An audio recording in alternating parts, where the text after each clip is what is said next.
कहते हैं एक गांव में, ध्यान से सुनना, एक गांव में एक किसान रहता था। बेचारे ने मेहनत मजदूरी की, एक ही उसके पास में बेटा था, बेटे को पढ़ाया लिखाया, और जब बेटे को पढ़ाया लिखाया, बेटा पढ़ लिख करके अच्छे पद पर भी पहुंच गया। और फिर जब अच्छे पद पर पहुंच जाते हैं तो आजकल गांव में तो कोई रहता ही नहीं है, बच्चा शहर में जाकर के सेट हो गया। अब शहर में जाकर के सेट हो गया तो वहीं उसने शादी भी कर ली। शादी करके अपनी बहू को घर में लेकर के आया।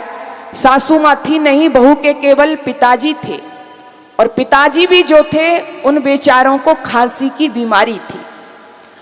अब माताओं बहनों, जब अंग्रेजी पढ़ी लिखी वो बहू घर में आई, देखा घर तो बड़ा अच्छा बना था, संगमरमर का फर्श भी हो रहा था, लेकिन आकर के देखा जो उसके पिताजी थे, ससुर जी थे, उनको खांसी की बीमारी थी।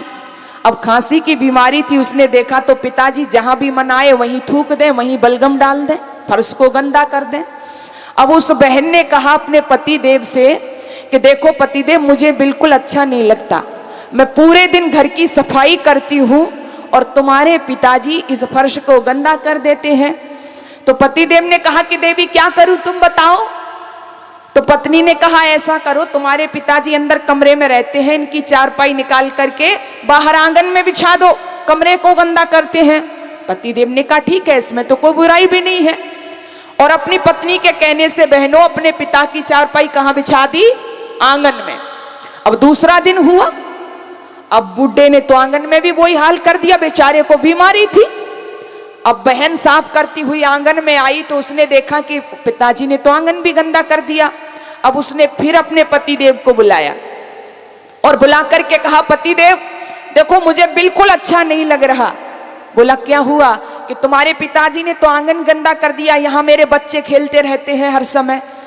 तो पति देव ने कहा देवी तुमने ही कहा था, अब क्या करूं? कि देखो एक बात मेरी और मान लो, कि बताओ कि हमारे घर के बाहर जो चबूतरा है ना, मेरे कहने से अपने पिता की चारपाई वहां बिछा दो, घर से अलग रहेंगे।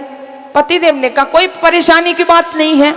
और बहनों अपनी पत्नी के कहने से अपने पिता की चारपाई कहां बिछा दी? बाहर चबूतरे पर।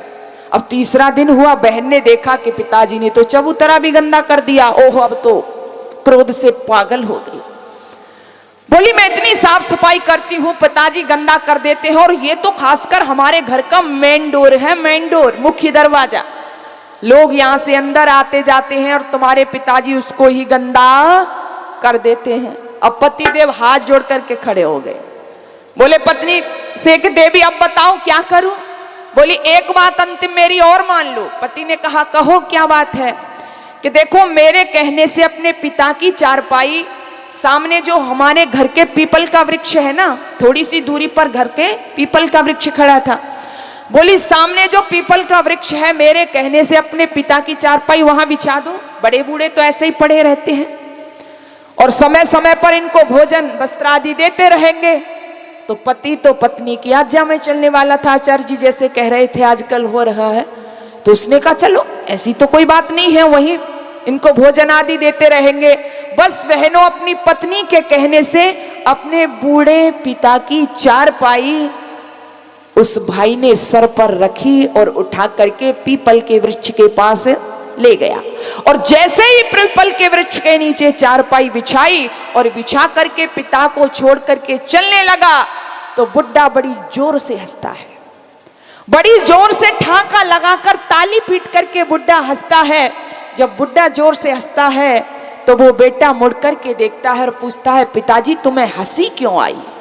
बुड्ढा कहता है जा बेटा कोई बात नहीं। नहीं मानता तो बुड्ढा थोड़ा मजाक किया था, बोला क्या तेरी बहू ने हंसने की भी मना कर दी है?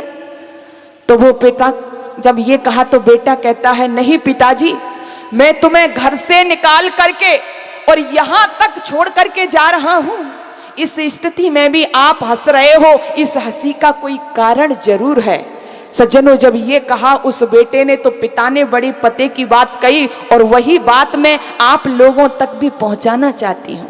वो पिता कहता है अपने पुत्र से कि बेटा तू पूछना चाहता है कि मुझे हंसी क्यों आई, तो सुन, अरे कुछ दिन पहले, माताओं ध्यान देना क्या कहता है, कुछ दिन पहले तेरी माँ के कहने से मैंने अपने बूढ़े पिता की चारपाई इसी पीपल के वृक्ष के नीचे बिछाई थी। तो बेटा हंसी मुझे इसलिए आ गई कि तू भी सावधान रह, कुछ दिन बाद तेरी चारपाई भी इसी पीपल के वृक्ष के नीचे आएगी।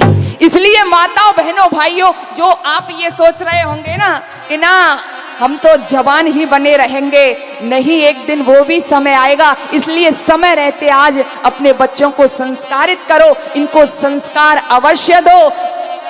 यदि तुमने संस्कार दिए तो बुढ़ापे में फिर तुम्हें परेशान होने की जरूरत बोलो नहीं है।